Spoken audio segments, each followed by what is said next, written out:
부산 돌려차기 사건 피해자 김진주 씨가 참석한 국회 간담회에서 부적절한 발언을 한 서범수 의원이 제가 실언을 했다, 어떤 변명도 하지 않겠다며 고개를 숙였습니다. 서 의원은 어제 간담회 시작 전 사격 국가대표 출신인 진종호 의원에게 진 의원 돌려차기 한번 하죠라고 농담을 건넸고, 이에 진 의원은 저는 발보다 손을 잘 쓴다고 반응했습니다.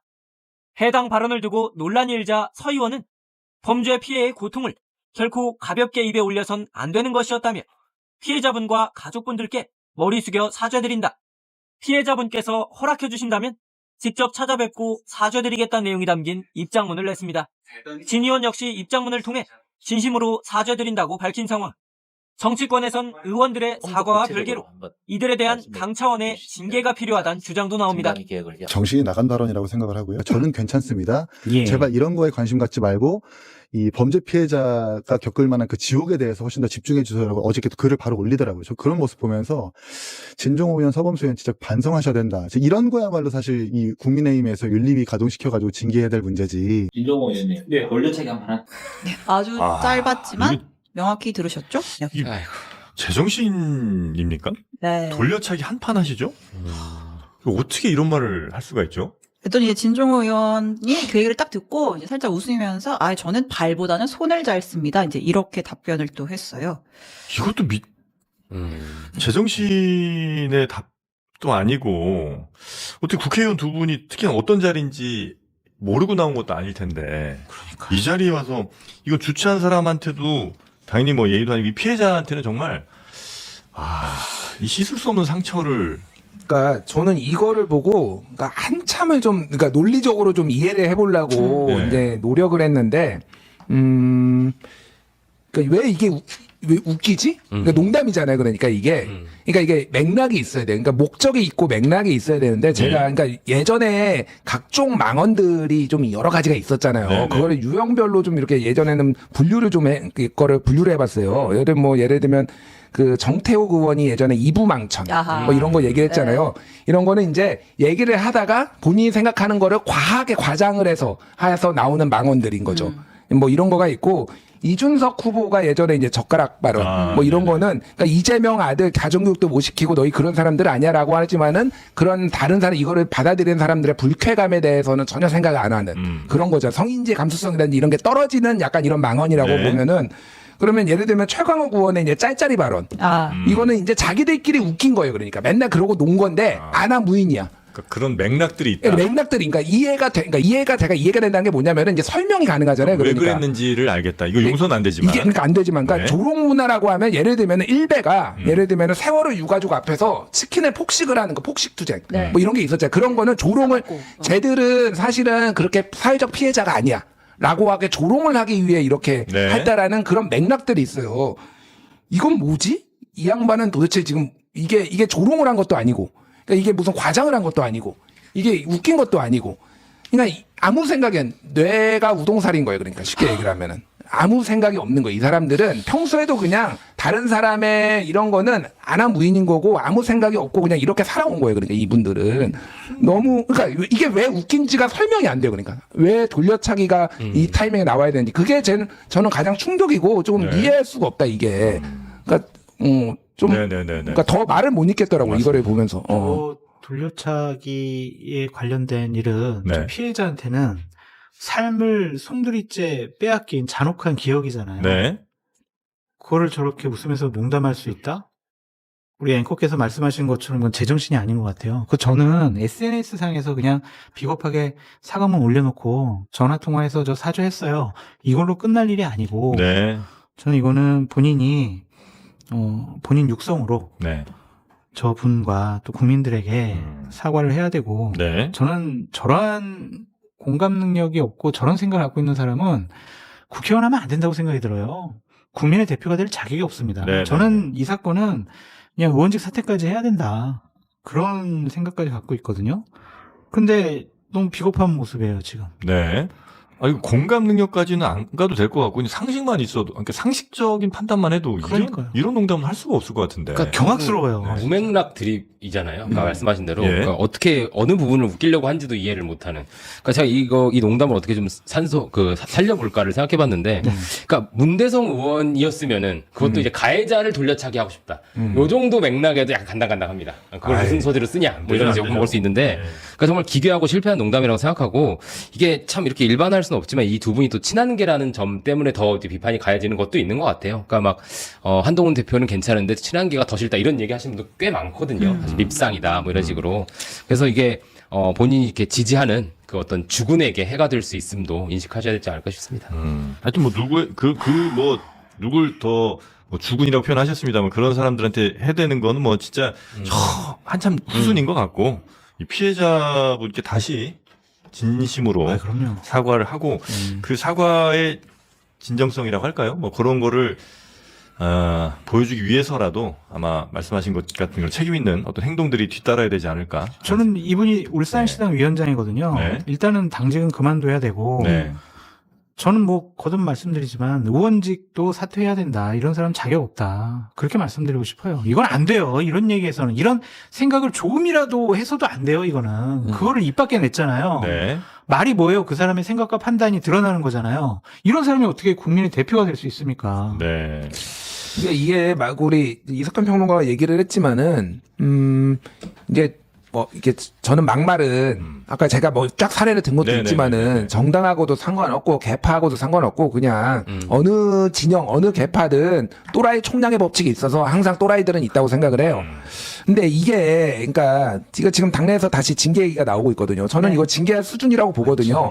그러니까 그러면은 또 이제 장동혁 대표한테 또 날개를 달아주는 거예요. 그러니까 이들은 뭐라고 해야 될지 모르겠는데 뭐 그런 개파를 떠나가지고 글쎄 좀 엄중하게 좀 처리를 해야 되지 않나. 네. 생각합니다. 그 와중에도 이 피해자분은 이런 상황임에도 불구하고 네. 어쨌든 중요한 거는 본인을 비롯한 여러 이 범죄 피해자들이 앞으로 이 바뀐 법에 의해서 더 피해를 받지 않을까 하는 그 걱정에 이제 요 토론회까지는 계속 이제 하셨던 거고, 그죠? 네, 그러니까 이 간담회 취지에 집중을 해달라. 그러니까 네. 일단 이제 그래서 이제 이 간담회 자체가 좀 퇴색될 걸 우려해서 나는 이제 괜찮다. 그러니까 이제 그만 뭐 사과 받았으니까 그만하시고 간담회에 집중하고 토론에 집중해달라. 이제 이렇게 이야기를 했습니다. 네. 예. 자, 이제 저희도 이제 너무 비판할 일이기 때문에 굉장히 네. 날속에 비판을 했지만 저희도 좀 정제된 언어를 써서 좀 네. 비판을 좀 하면 좋을 것 같다라는 알겠습니다. 생각도 좀 듭니다. 이런 상황에서 국민의힘 서범수 의원과 진종호 의원이 보안사건 폐지 반대 목소리로 누구보다 목소리를 냈던 부산 돌려차기 사건 피해자죠. 저희도 인터뷰를 했었는데 이 김진주 씨를 향해 사과를 했습니다. 어떤 일이 있었던 겁니까? 어제 한동훈 무소속 의원도 이 보안수 사건 폐지에 반대하는 토론회를 열었거든요. 그러니까 친한계인 서범수 의원하고 진종호 의원도 참석을 했습니다. 근데 이 자리에 방금 말씀해주신 이제 김진주 씨가 참석할 예정이었는데 참석을 했고, 근데 오기 전에 서범수 의원이 진종호 의원한테 뭐라고 했냐면 돌려차기 한번 하지 이렇게 얘기를 했습니다. 그랬더니 진 의원이 저는 발보다 손을 잘 씁니다 이렇게 맞장구를 쳤어요. 예. 돌려차기 사건이라고 불리는 그 사건의 피해자잖아요. 그걸 이제 농담이라고 해야 될까요? 실언이라고 해야 될까요? 이제 막말에 가까운 이런 표현들을 했습니다. 이 표현이 알려지고 나니까 또 논란이 됐고, 그래서 두 사람 모두 사과문을 페이스북 글에 올렸는데 서범수 의원 같은 경우에는 피해자분께 허락해 주신다면은 직접 찾아뵙고 사죄드리겠다. 제가 실언을 했다 이렇게 표현했고요. 예. 진종호 의원도 페이스북에다가 다시 한번 사과드린다, 진심으로 사죄드린다, 상처받으신 분께 죄송하다 이런 표현들을 썼습니다. 이 돌려차기 범은 강간 목적 살인 미수로 실형이 확정됐잖아요. 네. 실형 재판을 받았는데 지금 그걸 두고 농담을 한 거죠. 그렇죠. 피해자가 이제 오는데. 그러니까 어떻게 피해를 입었는지 그걸 가지고 농담을 한 거죠. 예. 이분은 어떻게 보십니까? 이건 이기 총장님 먼저 얘기를 해주시겠어요? 정신이 나간 발언이라고 생각을 하고요. 머리를 써야 될 것 같은데. 그러니까 이 사람들이 지금 뭔가 어디에 취해 있는 것 같아요. 예. 대통령의 국정 지지율도 뭐 리얼미터 기준 약간 하향 추세이기도 하고 한동훈 의원의 간담회에서 워낙 많은 기자님들이 참석하기도 했고 뭔가 다음 총선 내지는 지금 뭔가 본인들의 분위기가 좋다고 판단하니까 이게 지금 이 낄 때 끼고 빠질 때 빠지는 혹은 진짜 이 사태의 심각성, 현실의 어떤 장소의 심각성 같은 걸 고려하지 않고 뭐에 취해서 저렇게 얘기하는 것 같은데 또 심지어 더 숙연하게 만든 건 그 김진주 씨가 인스타에 올린 걸 보니까 저는 괜찮습니다. 예. 제발 이런 거에 관심 갖지 말고 이 범죄 피해자가 겪을 만한 그 지옥에 대해서 훨씬 더 집중해 주셔라고 어저께 글을 바로 올리더라고요. 저 그런 모습 보면서 진종호 의원, 서범수 의원 진짜 반성하셔야 된다. 이런 거야말로 사실 이 국민의힘에서 윤리위 가동시켜가지고 징계해야 될 문제지. 예. 다른 걸 징계해야 될 문제냐라고 생각이 듭니다. 김준일 평론가님은 어떻게 보셨는지요? 뭐 다 말씀해 주셔서 그냥 한마디로 하게 go to the hell. 근데 머리를 좀 써야 될 것 같아요. 손을 잘 쓴다 이런 말이 아니라 예. 머리를 좀 써야 될 거고 심보를 좀 곱게 써야 될 것 같아요. 그러니까 뭐 이런 문제가 생기고 여론이 안 좋아지면 야당에서는 이제 피해자들 이용하고 싶고 정치적으로 조금 지렛대로 쓰고 싶은 마음을 제가 모르진 않습니다만 이거 그러면 좀 학습이라도 하고 들어오든가 아니 예. 뭐 이래야 되는데 그냥 아무 생각들이 없는 것 같아요. 제가 더 참담한 건 이분들이 어쨌든 야당 내에서도 뭐 쇄신파 이렇게 분류되는 분들인 거 아니에요. 예. 뭐 하는 사람들이냐는 거죠. 김진준 씨가 사실 제가 이거는 보도는 많이 안 됐는데 저희 당의 홍기현 의원이나 곽상원 의원한테도 고맙다고 이렇게 막 문자 보내고 했던 게 있더라고요. 예. 그러니까 정파를 떠나서 지푸라기라도 잡는 심정으로 갔을 거 아니에요. 저희 당이 한심해서. 그럼 야당의 역할을 해야 되는 거지. 야당이 저희보다 더 한심하게 하면 어떡하냐. 비판을 안 할 수가 없습니다. 그러니까 좀 주변적인 얘기를 하면은 어제 주류 쪽 인사가 그런 얘기를 하더라고요. 이거 징계해야 될 것 같다. 이 사람들. 그래서 이제 징계 국면에 한번 영향을 또 줄 수가 있을 것 같아요. 그리고 장도영 대표 체제 안정화에도 또 영향을 줄 수가 있습니다. 왜냐하면 다 친한계 인사들이거든요. 그리고 모 인사 같은 경우에는 한동훈 의원은 그 주변 때문에 망할 것 같다. 주변 정리 좀 해야 될 것 같다. 뭐 이런 얘기도 나오고 있습니다. 요게 또 이제 국민의힘 내 당권파와 쇄신파의 갈등 구도 속에서는 이걸 또 가져갈 수 있겠군요. 어쨌든 뭐 여러 얘기가 나오는데 김진주 씨가 나는 괜찮다. 일단 형사사법체계 변동에 따른 그 피해자들 문제 여기에 집중해달라. 이 부분이 좀 남는 것 같습니다. 자, 이 부분 패널 분들과 좀 짚어보도록 하겠습니다. 일단 하원기 부대변인님, 네. 대통령이 거부권을 행사해야 된다. 민주당 내에서 가장 강하게 목소리를 냈었는데 행사를 안 했어요. 어떻게 보십니까? 거부권이 아니라 법률안 제2요구권이죠. 다시 한번 재론해보라는. 예, 그게 이제 우리가 통상 거부권이라고 부르는 겁니다. 대통령 표정이 별로 안 좋아 보이긴 했는데 하여튼 여러 고충들이 있어 보였어요. 예. 이해는 잘 안 되지만 어쨌든 상권분립 국가에서 이제 행정부랑 국회가 극한 대립해서 이제 교착 상태가 벌어지면 한 발짝도 못 나가더라는 이제 지난 정부의 어떤 그 교훈 뭐 이런 것도 있을 테고 예. 그런 것들을 읽히긴 했는데 그럼에도 저는 좀 아쉬울 수밖에 없는 게 대통령께서도 이 법을 통과될 때 이제 기술적인 면 말고 이 법에 대해 우려하는 뭐 과반 이상의 국민들한테 좀 속 시원한 설명을 하시기보다는 이제 경찰들도 이제 뭐 보안해서 보안 입법으로 뭐 제어해야 된다 이렇게 말씀하시더라고요. 예. 저는 그게 바로 제2요구권을 행사해야 되는 이유라고 생각하거든요. 그래서 저는 그런 부분들에 대해서 뭐 대통령이 자신 없다 이런 표현까지 쓰시던데 과연 부작용에 대해서 아예 없을 거라고 보장할 수 있냐? 예. 자신이 없다 이렇게 표현하시던데 그랬으면 국회가 한번 다시 논의하게 했어야 된다고 생각을 합니다. 이제 뭐 민주당도 마찬가지인 게 이게 그 부산 돌려차기 피해자인 그 사건 김진주 씨한테 찾아가야 되는 건 민주당이죠. 이 법을 통과시킨 건 민주당이지 않습니까? 예. 뭐 간담회 열어서 사실은 이 법은 이러이러한 면이 있고 뭐 당신이 오해하는 그런 면은 없을 거다 이렇게 설명을 하든가 아니면 그 얘기를 듣고 우리가 너무 급하구나 하든가 이래야 되는데 이 총체적으로 이게 정치하는 방식 자체에 문제가 있는 것 같아요. 제가 무슨 보안 수사권 무조건 폐지해야 된다 이 제도에 대한 이견 가지고 지금 이러는 게 아니라 뭐 제가 틀릴 수도 있고 이견은 있을 수도 있죠. 근데 예. 이견이 있을 때 그걸 다루는 방식, 정치적 활동 이거 자체에 대해서 지금 유권자들이 불신의 눈초리를 보내고 있는 건 아니겠습니까? 그래서 이거는 저희가 조금 이 열기가 식고 그때 동안 피해자는 어떻게 하는지 모르겠습니다만 냉정하게 복귀하는 순간이 오면 좀 부끄럽게 생각해야 된다고 생각합니다. 예, 부끄럽게 생각해야 된다. 김준일 평론가님은 어떻게 들었습니까? 뭐 저는 그러니까 그 거부권 행사의 가능성, 제2요구권 행사의 가능성이 이제 제로에 수렴한다고 이미 얘기를 했고 0.001이라고 얘기했던 것 같아요. 그러니까 지금 게다가 전당대회를 앞두고 지금 상황에서 뭔가 그런 결정을 했을 때는 굉장히 큰 후폭풍이 있을 가능성이 높고 뭐 여러 가지 고민들이 있었을 거예요. 그 정치적으로는 이해가 갑니다. 근데 이게 그 누가 이제 그런 비유를 했는데 이게 느낌이 이제 자동차에 브레이크에 문제가 있는데 일단 출시하고 예. 사고 나면은 그때 리콜 해가지고 고치면 되지. 약간 이런 느낌이에요. 이거를 다 고쳐가지고 대통령도 그런 얘기 하잖아요. 문제가 있으면 보완하면서 채우고 가면 된다. 한 번에 이렇게 되는 그런 개혁은 없다. 뭐 이렇게 얘기를 하잖아요. 이게 한 번 한 건가요, 지금? 사실 검찰 개혁의 역사로 올라가면은 뭐 노무현 정부 때부터 올라간다고 하지만은 예. 뭐 김대중 정부 때부터 올라가죠. 사실 그때도 이제 공수처 얘기가 막 나오고 그랬으니까. 근데 본격적으로 한 거로 따지면 문재인 정부 때부터 해가지고 벌써 한 뭐 7년 됐어요. 그러니까 이게. 근데 아직도 이거를 헤매고 있다라는 게 참 개인적으로 굉장히 유감이고 이거는 이제 하나는 정치적인 문제로 갈 것 같고 하나는 이제 법적인 문제로 갈 것 같아요. 그래서 국민의힘이나 이거 반대하는 분들이 이제 여러 가지 이제 헌법재판소로 들고 갈 가능성이 높다. 이제 뭐 헌법재판소에서 할 수 있는 게 헌법소원이 국민이 그냥 기본권이 침해됐다고 하는 헌법소원이 있고 그리고 재판 과정에서 이제 위헌법률 심판을 해가지고 판사가 요청하는 게 있고 그리고 이제 검찰이 할 수 있는 권한쟁의 심판이 있고 뭐 이런 거잖아요. 그래서 이런 것들을 하나씩 다 뭐 이제 단계를 밟아가면서 헌재로 가지 않을까 일단 그렇게 보여지고.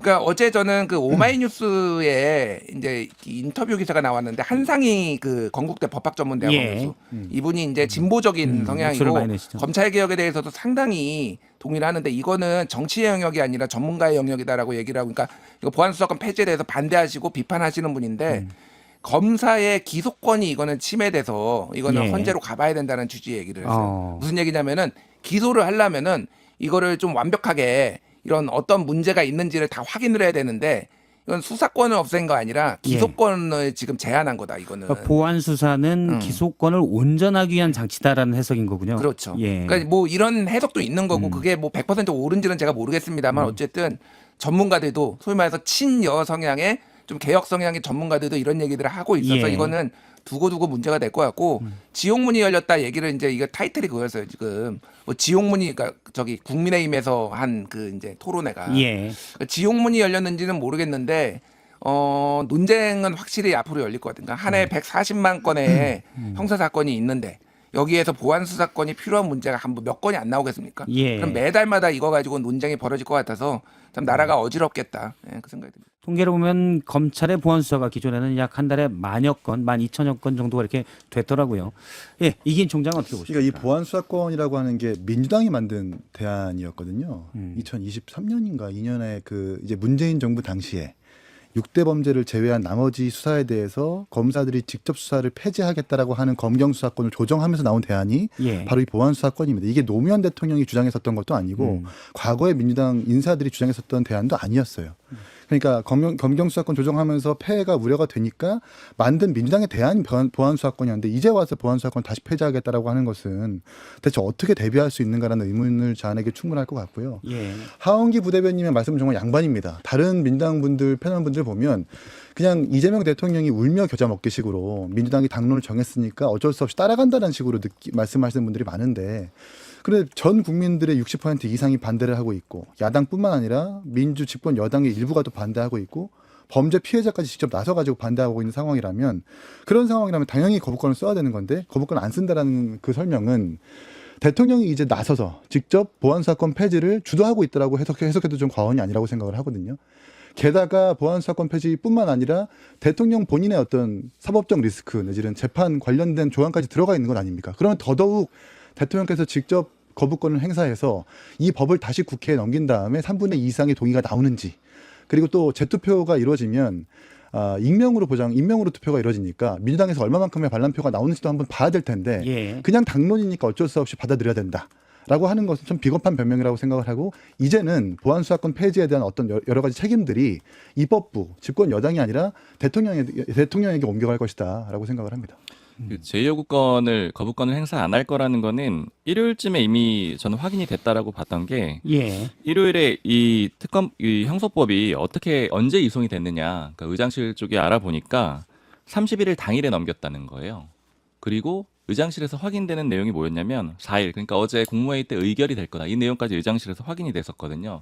이게 어떤 의미냐면은 사실 이제 국민의힘에서만 나왔던 예측인데 민주당은 당연히 이건 거부권 행사 안 할 거다라고 했었고 국민의힘에서 일말의 기대로 했던 내용은 뭐였냐면은 8.17 전당대회 이후까지 국무회의가 밀리게 되면 그러면 혹시 김민석 후보가 이겨서 당대표가 되고 나면 이재명 대통령이 거부권을 쓸 수 있지 않을까? 근데 정부에 이송된 다음에 15일 이내에 해야 되거든요. 그러면 국회의장실에서 2, 3일만 버텨주면 한 8월 3일이나 4일 정도에만 정부로 넘겨주게 되면은 국무회의 시점이 8.17 전당대회 이후로 밀리게 되고 그런 움직임이 있다라고 하면 혹시 거부권 쓸까? 이런 얘기들이 좀 나오고 있었거든요. 근데 이제 아까 제가 의장실에서 이게 다 확인이 됐다고 말씀드렸잖아요. 4일 국무회의 때 의결이 될 거고 우리는 법안 처리된 당일에 바로 넘겨버렸고 이 얘기가 확인이 됐다라는 건 결국에는 다시 물어보니까 뭐라고 하냐면은 그러면 기사 또 나올 거 아니냐 이거예요.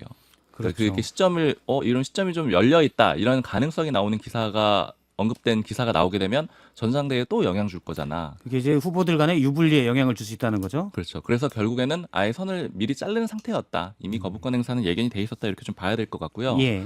제가 좀 재밌게 들었다고 해야 될까요? 좀 하여튼 흥미로운 표현이 뭐였냐면은 정성호 장관 주변에 있는 인사인데 지금 계속해서 그만두고 싶다고 의사를 표명하는데 수용이 안 된다고 해요. 그런데 이제 정성호 장관의 여러 가지 뭐 법사위라든가 답변 태도들 보면 이제 거의 자포자기한 것 같은 그런 표현들이 많거든요. 이견 없습니다. 뭐 동의합니다. 그냥 하고 이렇게 쓱쓱 넘어가고 이런 예. 표현들이 있는데 그래서 요 인사가 하는 말은 이거 누가 봐도 직내계 아니냐. 직장 내 괴롭힘이다. 직장 내 괴롭힙니다. 그만두겠다고 하고 의지도 없는 상태인데 못 나가게 계속 막고 있다. 좀 안타까운 상황이다. 뭐 이런 표현들도 들리더라고요. 예. 어제 회의에서도 대통령과 정성호 장관이 만났는데 관련된 아무런 얘기는 없었다. 이렇게 나오더라고요. 정성호 법무부 장관이 어제 대법관 후보 추천위원회가 열렸는데 여기 이제 추천위원으로 들어갔었는데 판사들과 나눈 대화가 카메라에 잡혔습니다. 이런 얘기를 했어요. 요즘 너무 걱정이 된다. 우리 사법체계가 어떻게 돼가는지 판사도 이제 재판을 하며 수사도 해야 할 것이다. 이렇게 얘기를 했습니다. 이 장면은 어떻게 보셨습니까? 뭐 이거는 정성호 장관이 좀 작심한 거 아닌가 저는 예. 그 생각이 들어요. 그러니까 이게 이런 장면이 노출이 돼가지고 이게 예. 언론에 좀 보도가 되고 그래서 이런 문제가 있다라는 거를 조금 알리기 위해서 한 게 아닌가 뭐 이 생각이 들고요. 글쎄요, 뭐 판사들은 이번에 그 법으로 형사소송법 개정으로 인해서 예. 좀 좋아진 측면이 있죠. 그러니까 공소기각의 요건이 대폭 완화됨으로 인해서 판사의 재량권이 늘어났거든요. 이거 그래서 이거 보안수사권하고는 별도로 이번에 형사소송법 개정안에 한 축은 보안수사권 폐지였고 한 축은 갑자기 들어온 이제 공소기각 권한이 이제 두 가지 요건이 늘어났잖아요. 그래서 현저히 소추재량권을 위배했을 때, 남용했을 때인가 그러면은 이제 판사가 공소기각을 할 수 있다. 결국 그거는 이제 뭐 판사들한테는 뭐 좀 유리한 게 아닌가. 예. 뭐 그렇게 저는 개인적으로 보고 있고 그래서 이거에 대해서 뭐 판사들이 법관들이 뭐 직접 참전하거나 그럴 일은 없을 것 같다는 생각은 들고요. 예. 뭐 이거하고 직접적인 관련이 있는 건 아닌데 지금 대법관이 임명이 안 되고 있어요. 지금 5개월 넘게 지금 임명이 안 되고 있는데 노태학 대법관 퇴임 이후에 임명이 안 된 거죠. 예. 예. 그러니까 이전 같으면은 사실은 난리가 났었어야 되는 건데 그러니까 이거는 대법원장이 추천을 해가지고 대통령이 임명을 하는 이런 구조인데 지금 청와대하고 대법원하고 지금 이견이 있어가지고 안 되는 거거든요. 이거 너무 좀 오래 가고 있다. 예. 이 갈등이 예. 옛날 같으면 이게 난리가 났을 사안인데 너무 좀 무덤덤하게 지금 가고 있는 거 아닌가. 지금 온 사방에 누수가 있지 않나 개인적으로 그 생각됩니다. 예. 알겠습니다. 이번 이제 판사가 수사할 수도 있다. 이거는 아무래도 이제 검사가 기소를 할 때는 이 범죄 피해자의 뭐 여러 가지 유죄를 받기 위해서 법률적 규정에 맞게 이렇게 하게 되는데 아무래도 이제 그런 걸 보충했던 게 보안수사인데 빠지다 보면 경찰이 미비하고 그럼 재판 과정에서 이것저것 다 따져야 된다 뭐 이런 논리인 것 같아요. 사실 정성호 장관이 이런 얘기를 하는 게 좀 주목되는 거는 예. 좀 들리라고 하는 걸로 좀 많이 보여요. 그러니까 왜냐면 이 표현도 이제 카메라에 잡히기도 했었고 지금 예전에 국민의힘 의원이 공개를 했었잖아요. 좀 말려달라고 했었다고. 근데 저도 국민의힘 의원들 만나보면 하는 얘기가 정성호 장관이 본회의장에서 저 민주당 의원들 좀 말려주세요 이런 얘기를 막 한다는 거예요. 예. 근데 그 얘기를 야당 의원들한테 한다라는 거는 결과적으로는 그게 밖으로 나갈 거라는 얘기를 알고도 하는 거잖아요. 밖으로 예. 나갈 수 있다라는 걸 알고도. 그러니까 정성호 장관은 일단 자리가 있다 보니까 명시적으로 반대는 못하지만 우회적으로 계속 돌려서 지금 반대 입장을 내고 예. 뭐 사표도 내고 이런 상황인 것 같아요. 예, 알겠습니다. 재판이 조금 이렇게 되면 좀 길어질 수도 있다 이런 얘기도 나오고 있고, 예, 야당은 지금 뭐 헌재에도 건다고 그러고 여러 가지 이제 법적 투쟁에 나서겠다 이런 얘기인데 이인 총장님은 야당의 대응에 대해서는 어떻게 보십니까? 아니 뭐 할 수 있는 건 다 해야죠. 예. 뭐 검사들의 권한쟁의 심판도 그렇고 헌법 소원도 그렇고 각종 할 수 있는 법률적 대응은 전부 다 해봐야 되는 것 같아요. 왜냐하면 국민들의 생명과 안전이 달려 있는 이 입법 문제인 거잖아요. 그리고 대통령은 이제 전당대회 뭐 한 명의 당원으로서 투표하는 문제로 국한해서 생각하고 계신지 모르겠습니다만 어찌되었든 범죄 피해자까지 나서가지고 검찰의 수사가 없어지면 피해가 더 확전된다라는 그 확전적인 사실은 명약관화하기 때문에 야당에서는 뭐 할 수 있는 대응, 국회에서의 대응도 그렇지만 헌법소원과 같은 법률적 대응도 당연히 해야 된다고 생각을 하고요. 정성호 장관 얘기를 잠깐 해보자면 정성호 장관이 작년 8월 달에 개혁신당 예방 와서 그때부터 장관 처음 취임하자마자 예. 보안 사건이 필요하다고 저희한테 얘기를 했었어요. 아, 얘기 사실 해주세요. 자당의 장관이고 저랑 당이 다른데도 다른 야당한테 직접 와가지고 보안 사건이 폐지가 필요하다. 또 대통령도 그렇게 생각하고 계시다라는 말을 서슴없이 꺼내더라고요. 그 말인즉 박순봉 기자님 말씀하셨던 것처럼 이 말이 제발 바깥으로 나가주길 바라는 거고 야당이 좀 더 힘을 발휘해서 이걸 막아주길 바랬던 것 같은데 그게 지금 안 되고 있는 것 아닙니까? 게다가 또 사표를 냈는데도 수리가 되지 않고 반려되면서 계속 이렇게 직내계라는 표현까지 나올 정도로 뭔가 그 직장을 그만두지 못하는 상황이라면 진영의 정성호와 법조인 정성호에서 갈등하다가 법조인 정성호가 좀 현타가 오는 것 같아요. 이대로 간다면 정말 이 대한민국 사법 체계가 무너진다는 그 심각성을 알고 있기 때문에 이런 식으로 뭔가 표현하고 있는 것 같은데 정성호 장관의 이런 위험 알림 같은 것들, 경고 같은 것들을 민주당은 절대 강구해서는 안 된다고 생각을 합니다. 예. 알겠습니다. 황기 대변인님 뭐 말씀이 없으신데. 유구무원입니다. 요거 사실은 뭐이다. 이 저런 눈빛으로 저를 쳐다보고 계셔가지고 혹시 하실 말씀이 있는지 해서. 아닙니다. 이게 뭐 대통령은 뭐 여당 강경파들한테 끌려갔다 이런 식으로 말씀하시는 분이 있겠지만 막상 하고 나면 유권자 입장에서 민주당의 어느 정파에 대해 평가하고 심판하고 그런 게 아닙니다. 정부 여당이 한 일이라고 평가할 거고 대통령이 막을 수 있는데도 안 막았다고 분명히 할 거기 때문에 야당의 뭐 비판하는 거에 대해서 불편하신 분도 계시지만 그 정도 비판은 수용해야 되는 거고 그리고 전당대회 유불리 얘기를 제가 이 국민에서 많이 들었는데 이런 거 전당대회 유불리로 따지면 안 되는 거예요. 국민들 유불리를 따져가지고 해야 되는 것이고. 예. 그리고 뭐 만약에 제 요구권 행사하면은 이게 뭐 그 여당과 행정부 사이에 엄청난 파열음이 난다.